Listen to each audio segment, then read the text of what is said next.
either. No, that's understandable. Okay, and then I've come up with some questions that kind of try to pull from you, your experiences as an artist in Chicago, in the Midwest. Okay.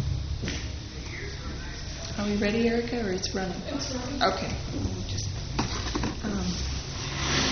So this is an interview for the Oral History program at the University of Notre Dame, the Institute for Latino Studies, and we're at Popo Gallery at 1458 18th Street, Chicago, and I am interviewing Elvia Rodriguez, and thank you, Elvia. She's agreed to be part of our oral history program. Elvia is an artist, a founding member of the collective Popo, and Elvia, correct me if I'm wrong, but director of community programs for Prozac Studio in Chicago. Elvia, we usually start by asking you to state your full name and your date of birth, please. Elvia Rodriguez Ochoa, June 1st, 1970. Thank you. And the way our interviews usually go, we start with asking each person to give just a little bit of personal background, your origins, where you grew up, maybe something about your studies, and what brought you to the arts and where you are today. Okay. Born in San Juan del Rio, in the state of Querétaro, in Mexico. Brought here by my mom when I think I was about 4. So I've grown up here, gone to school in Chicago. All of my schooling has been in the Chicago area up to graduate school as well. I'm from a family of 5 siblings. So 3 of us were born in Mexico, 2 of us were born here. And how did I get into the arts? In elementary school, there were a couple of teachers that would do more like craft type of work. So that got me interested into crafts, which do play a part in the artwork that I make. My official decision, I guess, to work in the arts came in high school through coming in contact with Kahande. What was her first name? I think it was Karen. I cannot remember I can only remember her right now as Miss Kahandig, but she did do murals in the city of Chicago. She was a printmaker as well. And she brought some of that into the classroom. I went to Whitney Young High School, so my 2 high school art teachers were Catherine Kahandig and Barry Bruner. And both were really interesting as people, as artists. They had been involved in mural making, printmaking. Were very much out of that school of thought of the, like the 60s of art for everyone. And I'm still influenced by that. I still do that. That is still part of like my day job at Prozac Studio. It's based on that same idea of art for everyone. Mm-hmm. For undergrad, I went to Trinity Christian. They had an arts department there, and that was John Baker and Tim Vermeulen.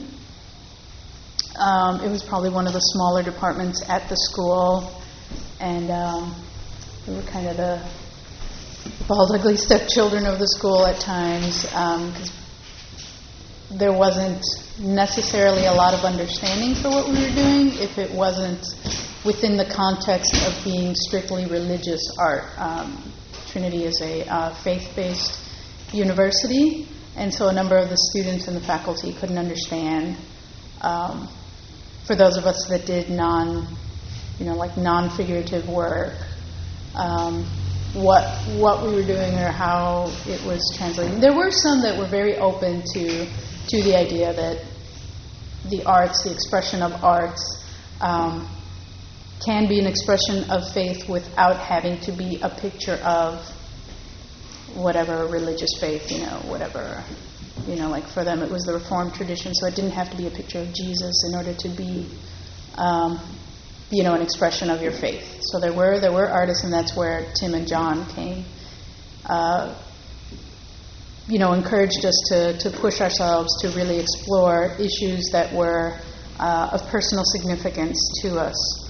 So it was there that I really started exploring, Mexican artists, whatever they had in their library, which wasn't much. There wasn't much on Latino artists out at the time. This was like the early 90s. So there wasn't too much. I did find out about the Cara exhibit. I did research through this other book called Latino, I believe it was. Just simply Latino. I'm not 100% sure that was the name, but it was like this really thick book, and it spanned all of the U.S. at the time. And then as I was finishing undergrad, I started working at Mexican Fine Arts Center, so that, really gave me the opportunity to totally expand my horizons. I had come into Pilsen as part of a tour group from Trinity, just to see what the neighborhood was about. And it was through the arts department, because we were exploring different neighborhoods in Chicago and how the arts were part of different communities. And so we came here, and that's actually when I met Jose Gonzalez and Aurelio Diaz. They were our tour guides and talked to us about being community artists, about painting in the neighborhood. And I distinctly remember listening to Aurelio talk about painting, in public, in front of people, and that while he was painting, not only did he ask, people passing by, hey, what do you think of this?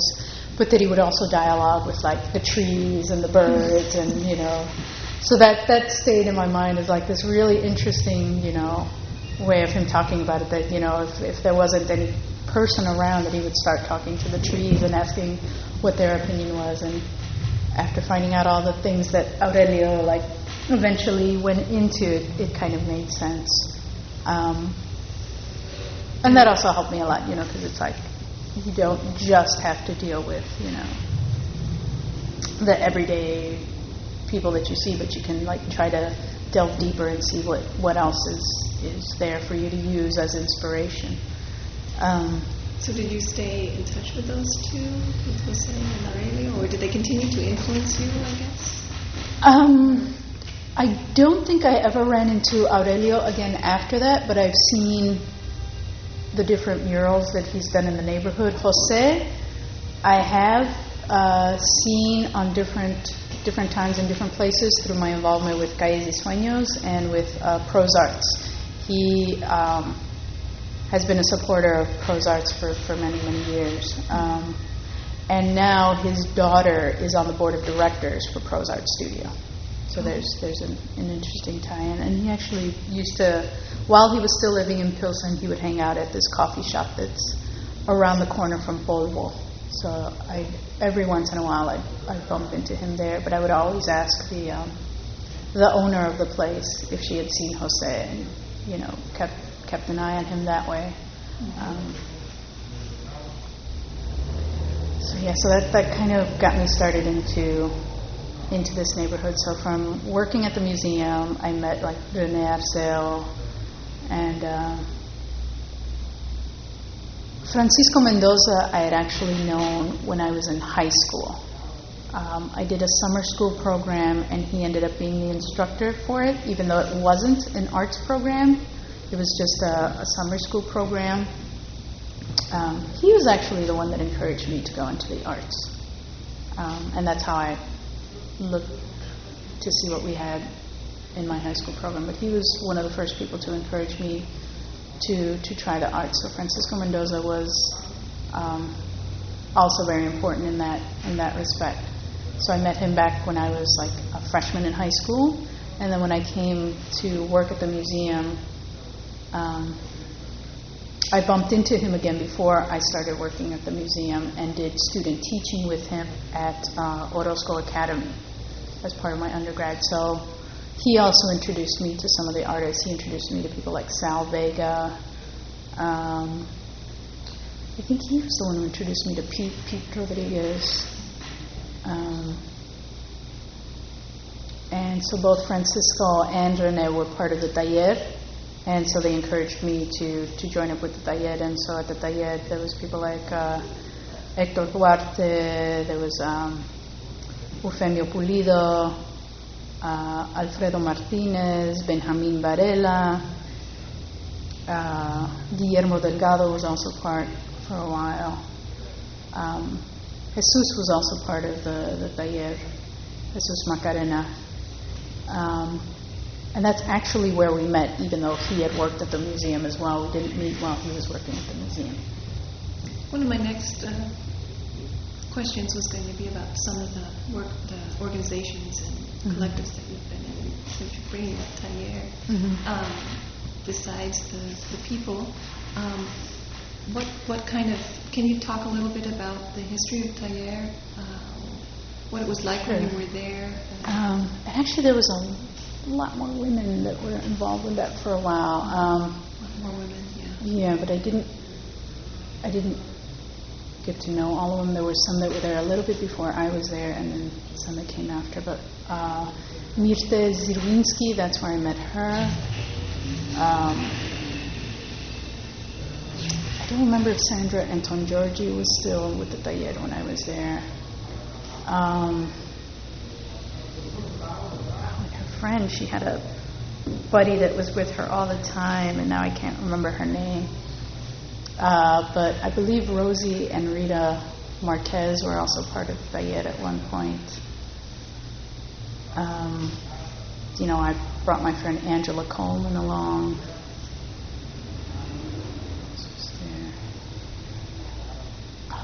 There was a professor from Governor State University whose name I can't remember right now. But it was a interesting crowd. At times it would grow, at times it would shrink. So you had a studio there? You were working, you went to work? Right, that was the whole point of the taller. We would all pitch in to rent this space. They had been given this large printing press by Ruth Bauman, who was the founder of Prozac Studio.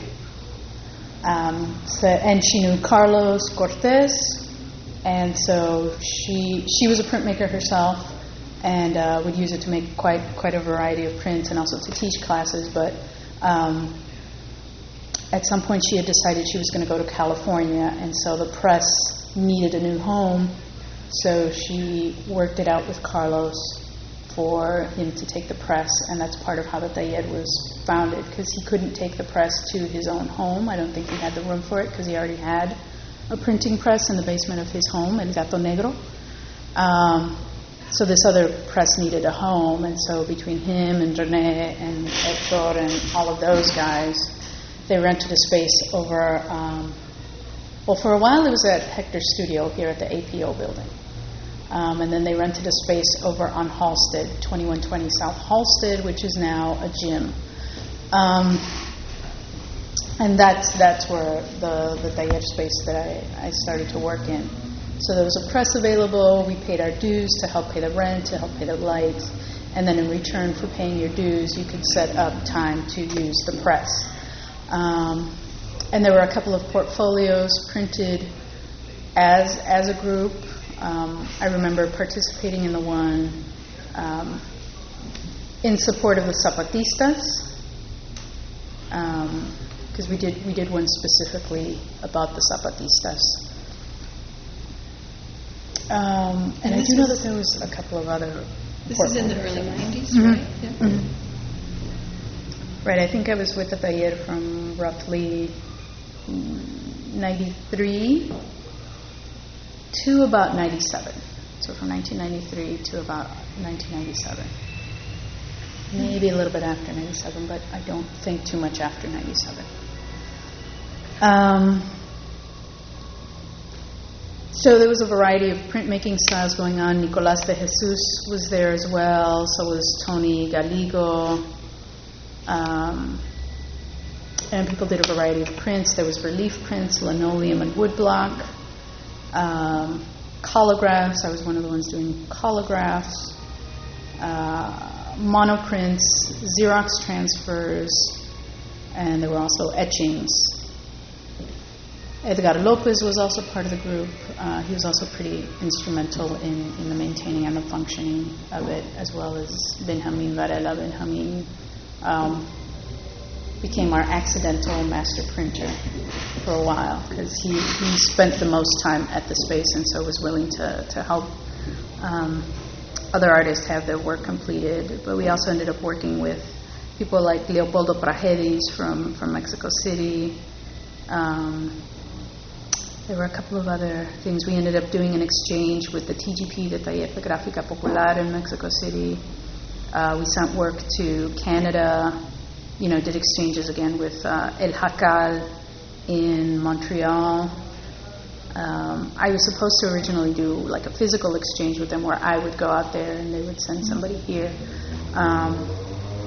But one of the members of the Taller had a problem with that, so it didn't happen. And I think he had a problem with it because Leopoldo had asked me to do it, and it wasn't something that was a consensus from the whole group, but it was nonsense. Because the whole point of Leopoldo asking me to go was because it was a woman who ran El Jacal. So he thought it would be interesting to have this exchange between two women artists. How was the Taller structured? So did you have officers? Right, we had officers, president, vice president, treasurer. I'm sure we had a secretary, but I have no idea how well we actually functioned in that manner. But it was a collective, so everybody had an equal voice, equal vote in deciding like what kind of exhibitions we wanted to show, if we were going to accept exchanges. It was very much what we could do together to make the space run. And then we had people like Carlos Cortez there, who's like, a major, supporter of the whole idea of working in a collective. And we also did exchange with like self-help graphics, trying to find ways of connecting with what was going on in other parts of the country and the world, mostly in Latin America, through printmaking. Like, what were other people doing as printmakers? And other parts of the Midwest as well.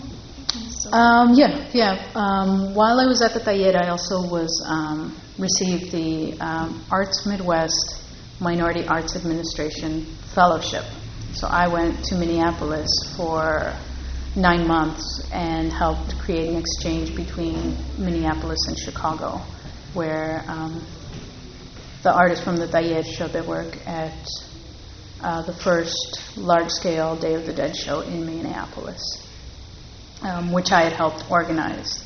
And then while I was in Minneapolis, I also helped found a collective called Crearte, which unfortunately I don't know if they're still around because I lost touch with the people in Minnesota. But in Minnesota, there was people like, Amy Cordova, Renato Lombardi, Al Clemente Sachs, Armando Gutierrez. There was also people like Sandy Augustine. There was a lot of Native American work being done there. There's Native American Center was there, and some of the founders of AIM were, people that organized the American Indian Center there. So it was pretty interesting to actually meet these people that did all this activism in the 60s, and then we're still around doing stuff, up to now. And what does AIM stand for? The American Indian Movement. Okay. Thank you. So that was actually pretty exciting. I mean, it helped solidify the foundation of where I was coming from as an artist. I'd already been reading, like from undergrad up to that point, been reading things like Malcolm X and Che Guevara and learning about the history of the Black Panthers and AIM. So to actually, be able to meet some of the people that were doing that here in the States was like, tremendously exciting, like really encouraging, and then also, of course, meeting Carlos Cortez, who was a wartime resistor and actually did time instead of, serving in the military. So being here as part of the taller, also getting to meet people that were involved in the 68 movement in Mexico City, people that knew about and participated in actions, and could tell me the history of Tlatelolco, and all of the student movements that were happening in Mexico during the late 60s. That was also really exciting. And again, it just solidified, the direction I was coming from politically. So I was doing that for a few years, and in the midst of working with the taller, made connections to people like José David at Calles y Sueños, and that opened up a whole different crowd that was very into more performative type of things, more openly questioning sexuality, which again also interested me as a woman, because I grew up very tired of these like prescribed notions of how I should act, what kind of lifestyle I should be living as a woman. So to get to meet people like, Bertha Husband and, José David and Yvonne Silen, Rebecca Wolfram, and that's actually where I met Michael Piazza, where Polvo met Michael Piazza, and seeing how Calles y Sueños worked, began to influence Jesus, Miguel, and I. Jesus had already been curating shows and organizing things in the neighborhood and things in non-traditional spaces, like having shows and events in non-traditional spaces like Boys and Girls Club, the Marshall Square Boys and Girls Club, or lobbies of these buildings, and making connections to things like Malcolm X College, which eventually helped us when we came together as Polvo. So while we were at the taller and there was like all this energy, Jesus and Miguel were still at the School of the Art Institute. That's where they had met. I had just finished with undergrad, and there was like a whole group of us that were hanging out together.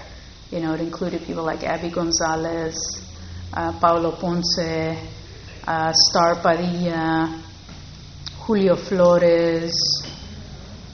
There was this whole contingency of us that were roughly the same age, all of us,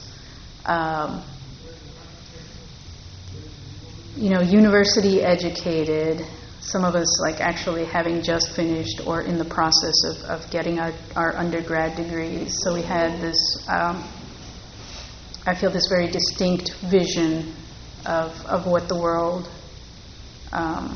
should be like for us, and we're not very happy with the constraints that we were finding, where for those that tried to go to the mainstream galleries, they were told, that they weren't Latino enough, that they weren't Mexican enough because they weren't using certain colors, certain styles. But then also coming into the community spaces and hearing some of the same things that, you're not Mexican enough because your work is, dealing with these contemporary forms of installation and performance. And there were some people here that were not very into that and thought that was too Americanized of us to be working with, even though in Mexico City at the time there were tons of artists that were, experimenting with performance and things like that. And some of that I had seen over here at the Mexican Fine Arts, where people like, I believe Antares was one of those early groups that I saw, but definitely, Astrid Haddad from Mexico City. all of these people were influencing us, and we were seeing that they were coming, either to do lectures at the Art Institute or do stuff here at the museum. And, some of the people that laid the groundwork for us in this area were people like Giselle Mercier and Encarnacion Teruel, who were the generation before us that had also gone to university. But in my mind, there were more of us that graduated, that actually went through and graduated with our degree, with the cohort that I was part of, than the previous generation. In the previous generation, a ton of those artists had gone to the Art Institute, had tried to get their degrees, but they fell out of school before they finished. So that I think was one of the major differences in those two generations, that our generation actually got the degrees. Even though it was a lot of the same issues, we were still getting a lot of the same BS from the schools as to the artwork we were doing wasn't relevant to them because it was based on our identity and our communities. But we stuck to our guns and decided that this is what we wanted to do, this is where we were coming from.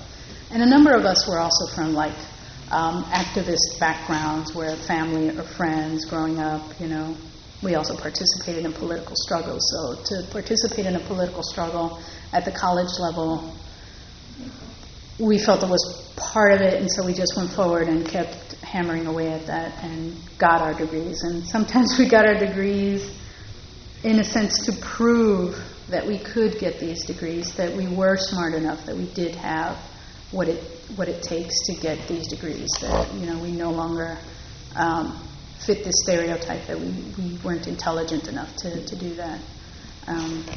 I was going to ask you a question about the generations that you see that surround you, and I didn't think of that middle one you're talking about right now. I thought more of the older generation, Carlos Jose, and I thought, well, and perhaps the younger generation that's coming behind you. And can you comment a little bit on the differences you see? That's been one of the things that has happened as Polvo has now reached 10 years. We actually have started to talk about these things and trying to figure out, why? What was it? Because at the beginning we knew we were having friction with that older generation. That age, the pre. I don't want to say the pre-60s, but I guess they were educated before the 60s. Whatever level of education they got before the 60s. And we were having a lot of struggles with that particular generation. There were some people within that particular generation that were really adamant that we were becoming too Americanized. The generation after that are sort of Chicano movement era. So they had a different idea of who they were, especially for those that did grow up in this country.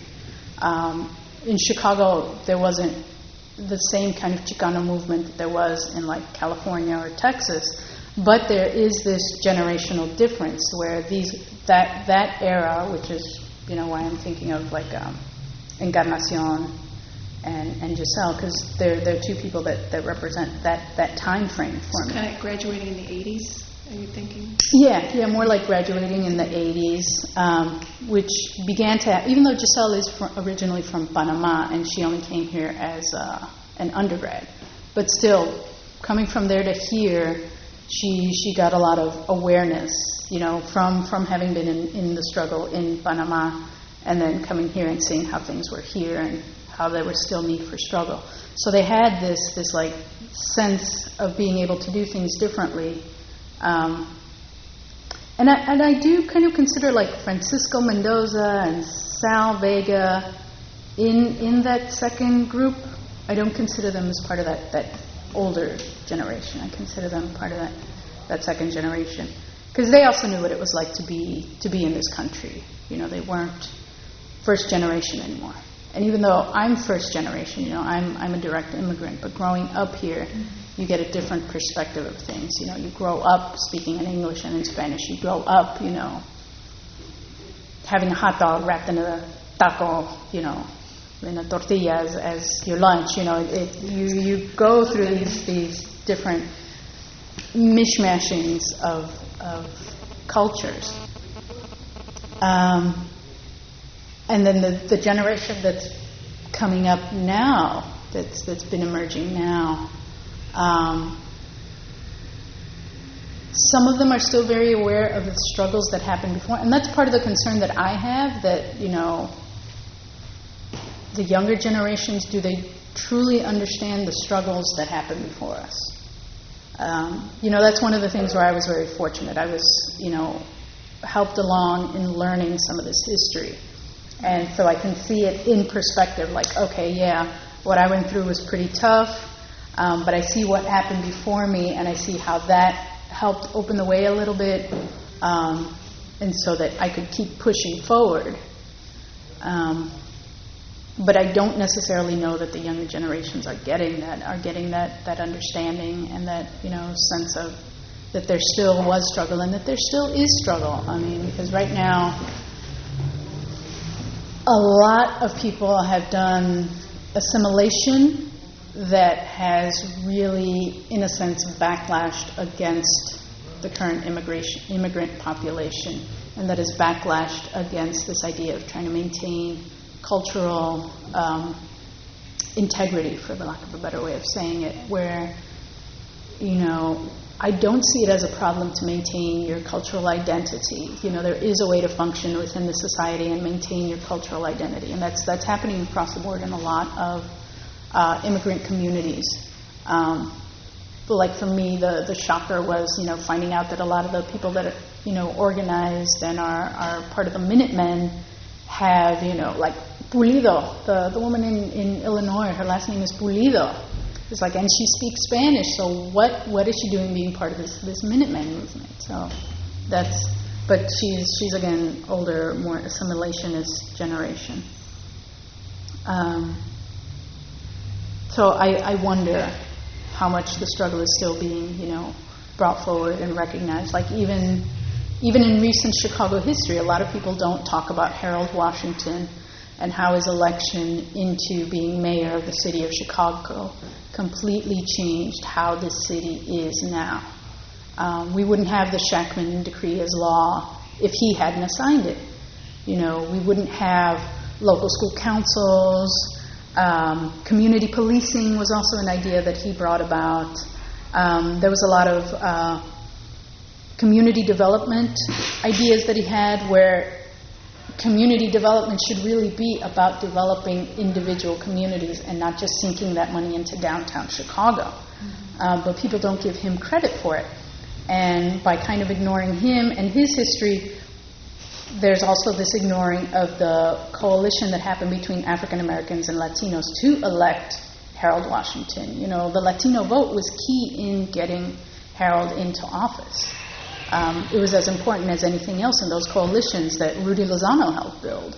Those are being forgotten. And I'm very excited about the fact that a number of people throughout the city are talking about this now. So that gives me hope that this sense of history, that this sense of struggle is not going to be lost for future generations. And I actually went to hear Rudy Lozano Jr. talk at DuSable recently, so that was also very exciting to know that that history is continuing, that history is being passed on. And I don't see it separated from the work I do as an artist.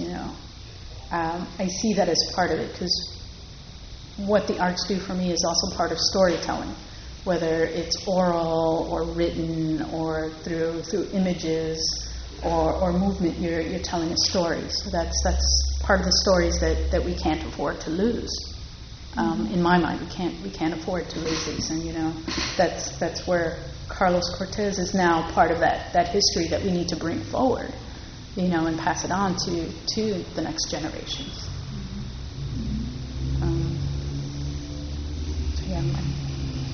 I'm really excited to see that there are these like coalitions and these conversations happening in the city. Can we go back just for a minute to talk about Popo and how it was formed and sort of the philosophy? Right, so as we were going through our individual struggles and then hanging out and talking to each other and realizing that we were having the same kinds of problems, the same kind of backlash with, not only, smaller organizations, but the mainstream galleries didn't want us. This particular generation didn't think we were doing the right thing, but we were very adamant about the direction that we wanted to go in. So Miguel, Jesus, and I, along with Star, Abby, Julio, Paolo, there was probably 4 or 5 other people whose names I'm not remembering at this exact same moment.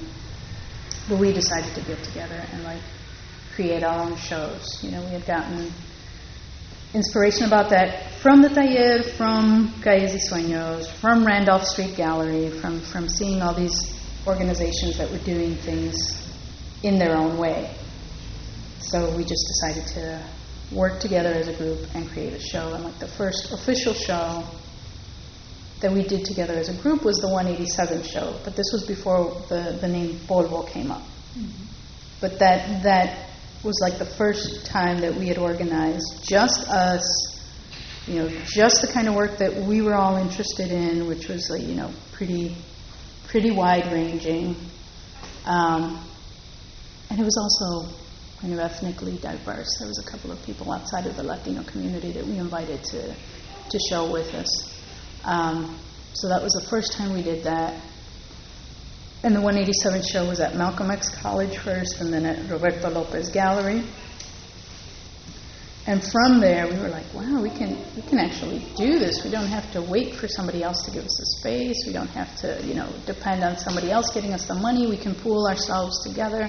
It's wow, and it worked, and we weren't at each other's throats. That was the other thing that we had seen a lot of fighting with other groups and organizations. And so not too long after that, Polvo started to happen. Polvo, the first official, really genuinely official. The 187 show was the unofficial. It was the seed that eventually led to Polvo happening. So the first official Polvo act was to create this magazine in the summer of '96. And the magazines were very much a zine format where we printed stuff out on the computer, took it to Kinko's, ran off 200 copies or something, stapled them ourselves, and just started passing them out to people we knew at events.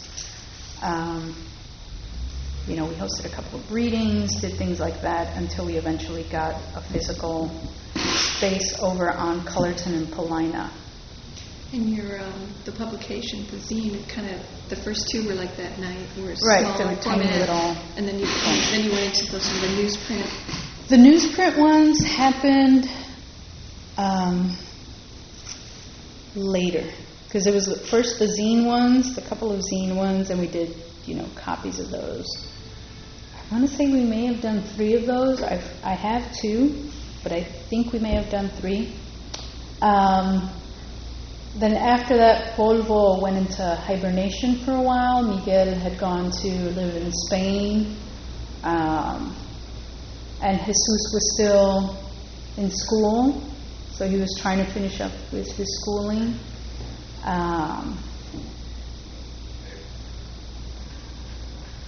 It was after we had opened our physical space. We did a couple of shows there. We were there for a year, and then Miguel went to Spain.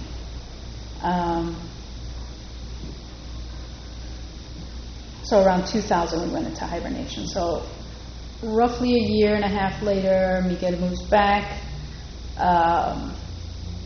We all get resettled. By this time, Jesus is done with school. I've, got a different job. We, all 3 of us are in a slightly different place, and so we revamp Polvo. And the magazine comes back in a different format, in more of that newsletter, bigger sheets, because it was less labor intensive and it ended up being cheaper printing it that way. So that made more sense to us. And then we started to try to keep a calendar of how often it would come out. So we've gone to doing 2 publications a year.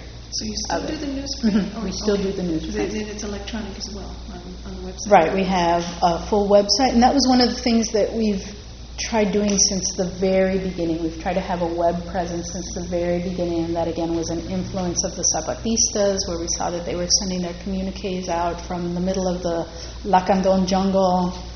No running water, no, general electricity to the population. Yet these guys were able to send out these communiques, and we were like, so what the hell are we doing here in the middle of Chicago? And we can't even, get postcards and phone calls to each other. It's like, what is that nonsense about? So we started really pushing to have web presence. We were doing that stuff and like that from the very beginning of Foldable from '96. And you guys are, you're global. With the exchanges that exist. And that was the begin. That was part of one of the guiding principles for us as Foldable. We didn't want to be just about Chicago. We didn't want to be just about Mexican artists. We didn't want to be just about any one particular thing. We didn't want to be just about painting, just about nothing. We didn't want to have that kind of limitation. So we were very much about being global, about having a presence in the world, however it was that we would manage to do that. But we didn't want to feel isolated, because that's what we were feeling at the time, that there were all of these pressures for us to be, just muralists, just printmakers, just painters. And while we respect all of those mediums, all of those ways of working, we also felt that was too constricting. All of us were interested in, installation art and performance art, in web-based things, computer-manipulated images, video, film. You guys had been doing film before Prozac formed. So we did not want to be pigeonholed. And we knew that was a way that, things stayed the same in the art world in Chicago by all this divisiveness. You had to fit in a certain category. And we rebelled against that big time. That was one of the things that we completely rebelled against. We didn't want to fit into anyone's mold. And that came across, on our website and the kinds of shows that we did, in the magazine. In the magazine, we would have people send us submissions in different languages, and we wouldn't translate them on purpose, because we didn't want to be, the bilingual publication. We just wanted to put whatever people gave us back out there for more people to see. And then the same thing with how we run the physical space. An artist who has a show here can do anything that they want within the physical space as long as they return it to the original condition. So we've had people like, somebody completely did our floors, sanded them down, because her piece was about the light coming in to the floor, so she totally sanded our floor down and varnished it. And actually that was pretty funny, coming in one day and having Ed Maldonado, who works, the curator? A major curator in the city of Chicago, sanding our floors so that it could be varnished. And I was just like, wow, okay. We'll never show at my house. Just like, all right, cool, fine. That works with us. And, it was also pretty trippy and hysterical. But that's been part of our idea. We don't want to restrict anyone in what they choose to do. So we've had people do all kinds of crazy stuff. And you've had international exchanges. Mm-hmm. Can you talk about some of those? Yeah. More of those have been happening recently. But there were things like, Tracy Rose, who's an artist from South Africa.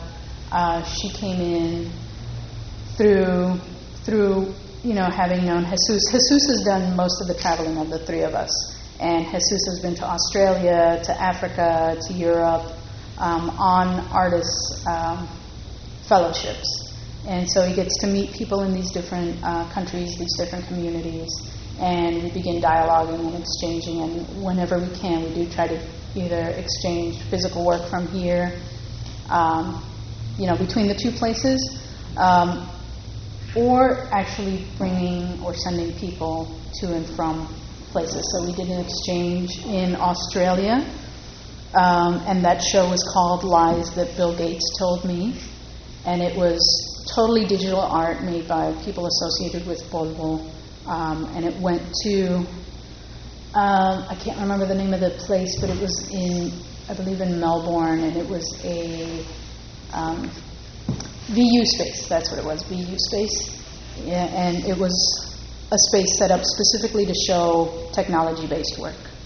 And then with Tracy Rose, she came here and did lectures in Chicago through Columbia College and the Art Institute, and that was something that Jesus set up. Jesus set up this partnership between Foldable, Art Institute, and School of the Art Institute and Columbia College, so that they would pay the way for Tracy to be here. But Jesus made that connection. It didn't happen through Columbia or the Art Institute trying to do this, but it happened because we wanted to see, Tracy's work here. And we also had Michael Kapapas, who's from Australia. He's Filipino, living in Australia, so his work deals with immigration into Australia as a Filipino, and the connections that we see in the way Filipinos are treated in Australia, the same way that Latinos are treated in the U.S. So part of our work is also trying to make these global connections as to how immigration affects these different countries in similar ways, and trying to critique, well, why is it that, Filipinos in Australia and then certain groups in South Africa and then Latinos in the United States were getting treated the same way. And then in Europe, if you look at it, like, for example, Spain, North Africans, they treat a certain way and they think about a certain way. And the language that's being used and the way the official governments are talking about these things are very similar. So we're trying to critique, what is it that's going on in all these countries? What is it about the power structures in all these countries that, that particular groups have to be the scapegoat? And how even though in each country the group is different, their treatments are very similar. Yeah. Mm-hmm. And we hope to continue doing some of that kind of work as we go on. Although it does get kind of tough because the three of us are doing so many different things now. All three of us curate shows outside of the Foldable space, as well as try to help maintain, what we do in the space and try to maintain the magazine and the website. And that takes a big toll. And right now Miguel has taken most of that on.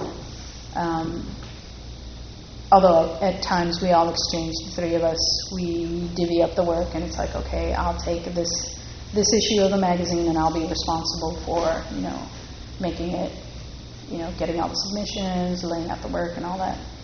So we do try to even out the responsibilities, or one of us will go and get food donated, or another one of us will go out and buy the refreshments for the openings and things like that. And then the artists that have shown with us will also give to us, like somebody gave us a projector for having their work here. People have paid for their own postage or given additional money to help cover the cost of the reception. Actually, Jesus' brother Juan bought us a flat screen TV and I believe at least 2 DVD players in the last couple of years to help us out. So we're, we get collective. Yeah, we get extended. Yeah, people helping out, and then different people come in and out and help out with part of the work that goes out. For a while it was Ayana Jolivet McLeod, who's now in New York, but she helped us out for quite a couple of years. It kind of comes and goes. The collective is kind of loose. The three of us tend to be the core of it, but then there's always people coming and going and helping out and things like that. We've actually gotten some funding from the Arts Council because they, Encarnacion and Eliud said to us, there's money, just fill out these forms, please. Good. And we were like, really? We don't have to do this? The Illinois Arts Council. And that was also a decision we made way back, that we did not want to go through the 501c3 process. We did not want to do all of that because that was so much paperwork and that's so much work to chase grants that we just didn't want to do that. For us, that would take away from what we think is important, which is the art. Just showing the art, doing the art, doing these crazy events. For us, the grant chasing would have been too much, and especially for me, it would have been even more because that's what I work at in my day job. I'm part of an actual 501c3. That's where I earn my money. So to do that in my spare time seemed like it didn't make sense. Yeah, it didn't make sense. And that brings me, I wanted to ask you about your daytime job, Prozac Studio, and you could talk a little bit about the history of that community organization. Sure. Well, Prozac Studio will be celebrating 30 years in 2008. So they've been around for quite a long time. I'd mentioned Ruth Bauman before. Jean Parisi was also one of the founding artists, and she's still there as the executive director. And they were also formed as a collective to begin with. It was, Ruth Bauman lived near St. Procopius School and was interested in doing a residency at the school. So she was able to receive an Arts Council school residency, a funding for a school residency back in '78. And she brought on a whole group of artists. And the amount of money that she received at the time was enough for her to be there for the full year with these group of artists.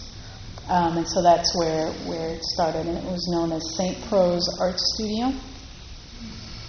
I wondered where the name came from. And eventually when the organization got to the point where they had to find a different space, they just dropped the Saint and it became Prozac Studio. But it started through an Illinois Arts Council residency at St. Procopius. And so school programs have been important for a long time. And community arts have been central to what Prozac does. The little byline is for community and creativity. And so the purpose of Prozac Studio is to make the arts an integral part of community life. The same way you've got doctors and lawyers and, the butcher, the baker, and the candlestick maker, you also need artists in a community to have a healthy community. And what's the community defined as geographically? Well, geographically, it started with a focus on Pilsen. So from, roughly the expressway on the east to a little bit past Damon on the west, 16th Street north to a little bit past Cermak on the south. But Pros has typically focused in the area, well, when it first started, St. Procopius School, Voort Park, Walsh Elementary, which are all Gasaslan, all roughly Racine and east. St. Procopius is on Allport, which is one block west of Racine. But roughly that area of, 18th, Racine, Cermak, that geographic area. But as Prozac has grown and the needs of the community have expanded, we now have programs that go into Little Village. We've done work in Back of the Yards, in Bridgeport. We've been out at St. Sabinus, which is even further south. And have done things like in the north and in the suburbs as well. But that's more limited because it depends on who has a car and who's willing to go out and do all these other things. And we really are focused on the idea of community artists. So even as we've done more programs in Little Village, we want to know who the artists are that are living in Little Village. We don't necessarily want to do an import-export thing with artists from Pilsen going into Little Village because we want to know who's there. And that's part of what grew Prozac here, that we knew some of the artists that were in the neighborhood. And as Pros was doing things, more artists in the neighborhood began to show themselves. So some of them became part of Prozac and continued to expand and be like, oh, well, I have a friend who lives over here, and they'd be really cool for this project. And that's how that network set up. And not that we have anything against, sending Pilsen artists to Little Village or bringing Little Village artists into Pilsen, but we do also want to know who's already there, because that makes it so much stronger connection. If the students that you're serving, if their families see you, going to the grocery store, going to the laundromat, being at the library, that emphasizes that point that artists are in your community. Artists are a part of your community, and they help make your community what it is. So what kinds of programs? At the Voort Park, we run a kids circus program, a media program in video making, a breakdance program. We have urban arts, street art, so it's graffiti-inspired work. We also do our cultural programs there, so we host Carnaval in February, Dia del Niño in April, Pirates in the Pool, which is our own made-up holiday, in August, and Day of the Dead, Dia de los Muertos, in November. And we have the procession that we do, it's 1 year younger than the organization, so this year it will be the 28th annual Dia de los Muertos procession that we host. So it's one of the longest running Muertos events in Pilsen, if not the longest running.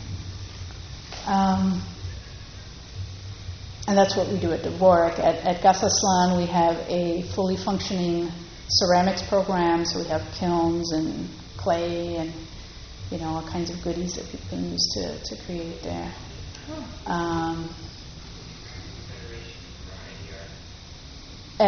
We've also done things at Harrison Park. At Harrison Park recently we hosted an After School Matters program in music and theater, the Afro-Latino teen ensemble. We've also hosted After School Matters at the Voort Park with a program in video. We've also done a ceramics After School Matters. And then for the summer, we'll be hosting an After School Matters program at El Zócalo, which is 18th and Paulina, with the Resurrection Project's buildings. And we will be repainting and restoring the murals that are around that building. We've, like in Bridgeport, we worked with the Valentine Boys and Girls Club. We painted a mural there with their participants. We've also worked with McWayne Park with their therapeutic recreation program with special needs participants. And we've done a whole variety of things with there. We've painted panels with them, window panels. We've done benches. They've done performance based on the circus arts, on being clowns. All kinds of stuff.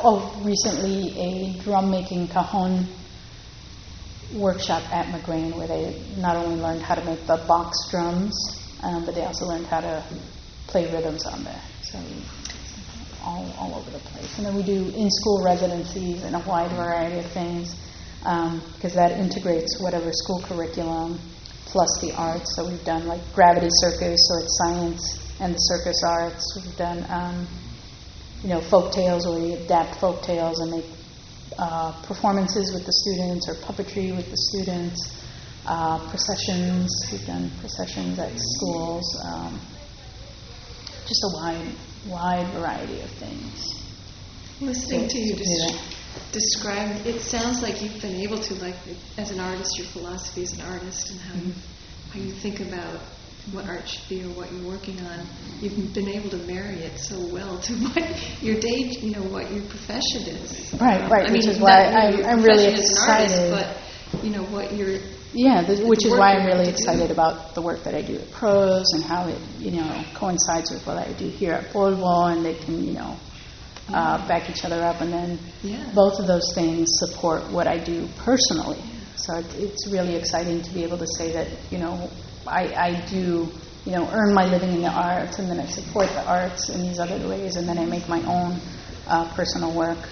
And then also every once in a while I get a chance to volunteer, like I do volunteer work at Lynx Hall every once in a while when I want to go see a performance that's there. But what is Lynx Hall?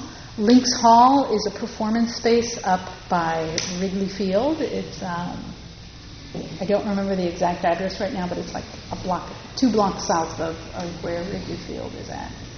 And they've been there for a long time too. They were founded in the 70s as well.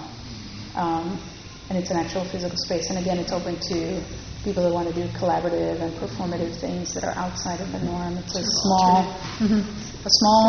small-ish space, but they show some really exciting, really interesting stuff there. So yeah, I've really gotten to the point where all of this stuff kind of works together. And I do know that part of what helped me in thinking about that and actually working that out was going back to get a graduate degree a few years ago. And I went to Columbia College to their interdisciplinary arts program. Because as I was looking around thinking I wanted to get a master's degree, I was trying to figure out, well, where can I go that would make sense with what I'm doing and what I want to keep doing. And that was the ideal program. And again, they've been running it for 20-something years as well, like 25 years, I think, 26 years. And so I got to know a number of the artists that have been doing this kind of stuff. And that's actually where I ended up being a student of Michael Piazza. So all of that worked into when we eventually made the ofrenda to him. So being at Columbia,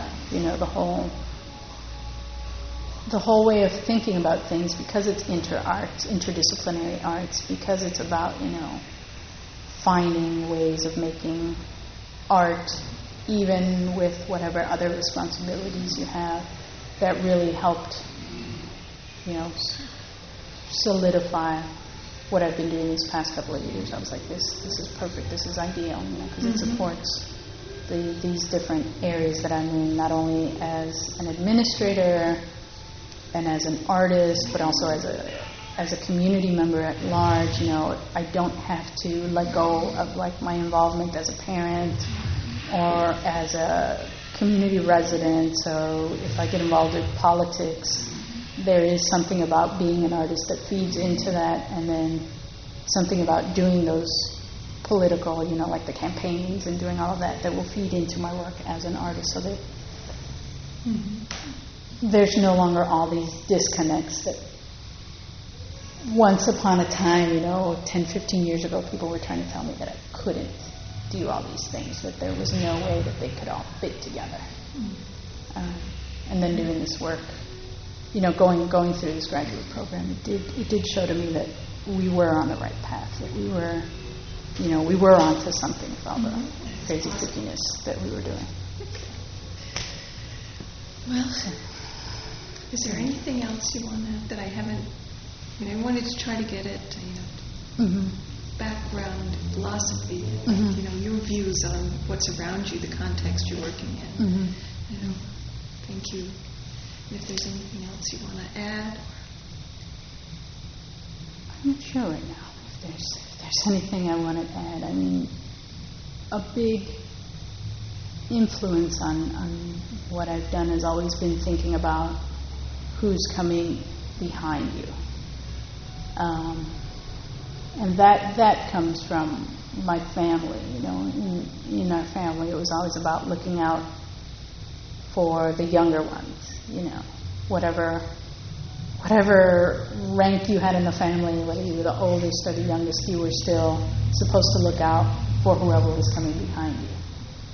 Whether it was like your direct siblings or your cousins, you were supposed to look out for them because that was part of your responsibility. So I've grown up with this idea of looking out for who's coming up behind me. That's why sometimes I wonder, are we doing enough to present the history of what has been, what has happened, in order so that this new generation doesn't have to go through the exact same struggles that we did. What's the point of making this generation struggle in the exact same way? There's going to be their own ideas, their own issues. There will always be things for them to look at and critique. I don't have to make their life harder just to give them something to think about. And that's also part of my parenting. It's like I don't want to, take my son through the same steps that I went through, growing up. It's like I don't have to, be the same kind of, I don't have to do discipline the same way as my parents did in order to teach my son to think for himself, to be a better person, to look out for other people. There are other ways of doing things. But I still want to, how can I bring out that strength without doing something harsh? And that's kind of how I think of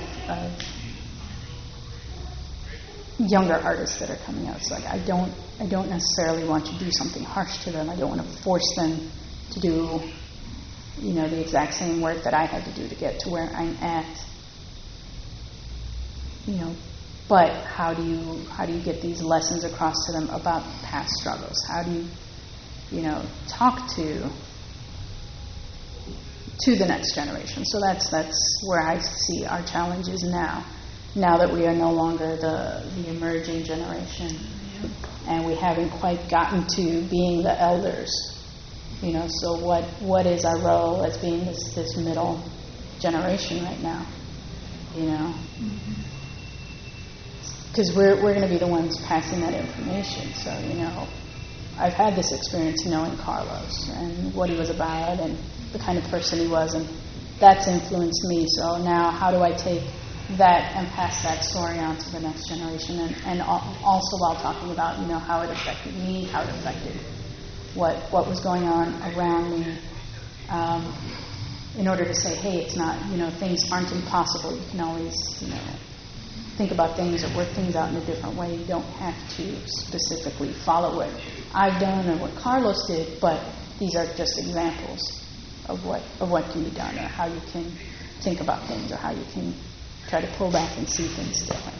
So that's really a lot of what I've been thinking about for the past couple of years. I don't know that my work has directly reflected on that yet, but those are the kinds of things I'm thinking about as I'm wandering around now in the city and seeing how things are going. And you haven't reached that older generation yet, right, so you have some time. Right, exactly. It's like I'm not quite, You're preparing yourself. Yeah, I'm not at the level Carlos was when he passed, So I've got some preparation to do. So, but it's always good to start thinking about stuff now instead of waiting and just, letting it totally catch you by surprise. Well, thank you very, very much. I really appreciate taking all this time. Sure. You turn. I don't know how to turn it off.